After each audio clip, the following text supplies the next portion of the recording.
বিসমিল্লাহির রহমানির রহিম। আমি মডেল হিরো কবিতা।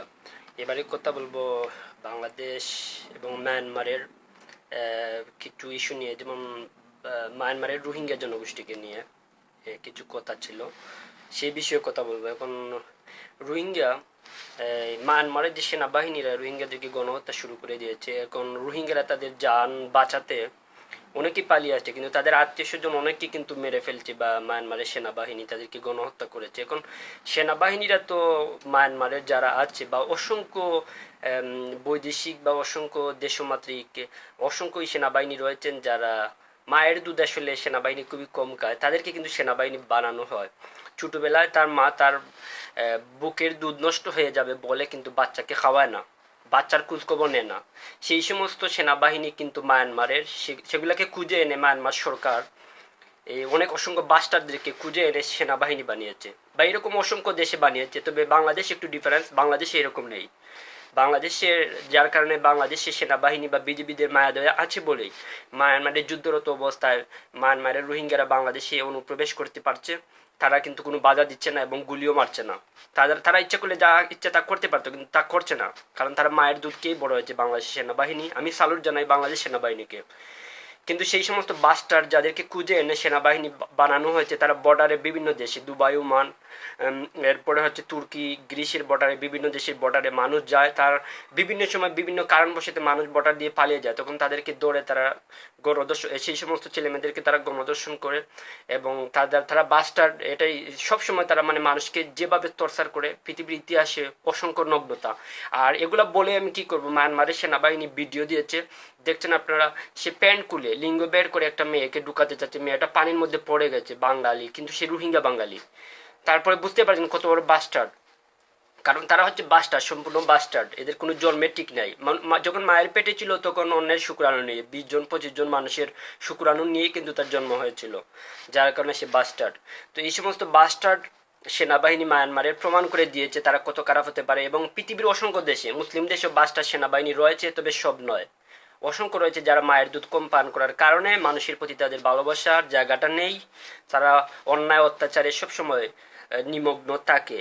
এখন আমি বলবো, স্যালুট জানাবো বাংলাদেশের গণপ্রজাতন্ত্র এই সরকারের মহিয়সী নারী কন্যা শেখ হাসিনাকে, যাকে পুরস্কার দেওয়া উচিত, নোবেল বিজয়ী পুরস্কার দেওয়া উচিত, নোবেল পুরস্কার। কারণ অং সান সুচি সে গণহত্যা করে দিয়েছে, আর সেই 10 লাখ মানুষ বাংলাদেশে ঢুকে গেছে এবং শেখ হাসিনা জায়গা করে দিয়েছেন, আশ্রয় দিয়েছেন।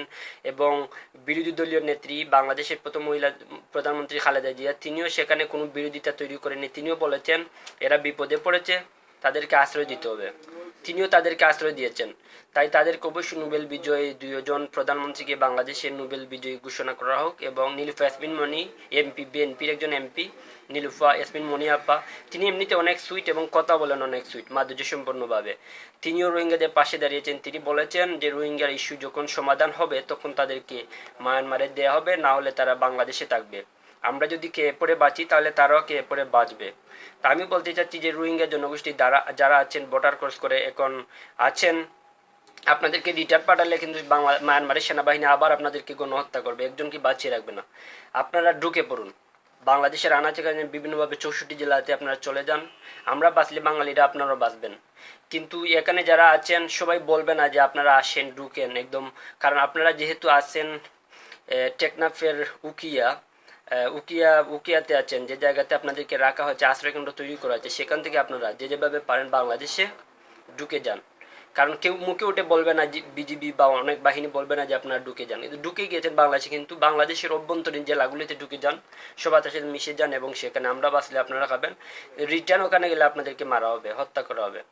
আমি ইশারা ইঙ্গিত দিচ্ছি, কারণ এখানে রোহিঙ্গা জনগোষ্ঠী যারা আছেন তারা কিন্তু বেশিরভাগ লোকই হচ্ছে শিক্ষিত না। কারণ এদেরকে শিক্ষার হার তো মায়ানমারের সরকার দেখায়নি, পাঠশালার নিচেই কিন্তু তাদেরকে রেখে দিয়েছে, যার কারণে তারা কিন্তু অনেক জিনিস বুঝে না। এখন আমি সম্পূর্ণ খুলে বলছি, বুঝিয়ে বলছি যে আপনারা রিটার্ন ওখানে যাবার প্রয়োজন নেই। ফেসবুকে, ইউটিউবে, গুগলে আমার অনেক ফ্রেন্ড আছেন যারা আমাকে নিয়মিত দেখেন। তো অবশ্য তারা আপনারা এই কাজটা করেন, তাহলে হয়তো বা সবচেয়ে ভালো হবে বলে আমি মনে করি। যে আপনারা ঢুকে যান, আমি আপনাদের ভাই, আপনারা আমার, আমি রোহিঙ্গা বাঙালিদেরকে অবশ্যই ভালোবাসি, কারণ যারা জাতিগতভাবে বাঙালি, আমিও বাঙালি। হয়তোবা সময়ের ব্যবধানে, সময়ের বিবর্তনে তারা হয়তোবা অন্য দেশের নাগরিক এবং আমরা অন্য দেশের, তারাও নাগরিক হতে পারেনি, কিন্তু আমরা হয়তো বাংলাদেশের নাগরিক, কিন্তু একসময় তারা ছিল 1947-এর পরে। সবাইকে সালাম জানিয়ে আজকের মতো বিদায় নিচ্ছি। হিরো কবিতা। ওকে, আসসালামু আলাইকুম।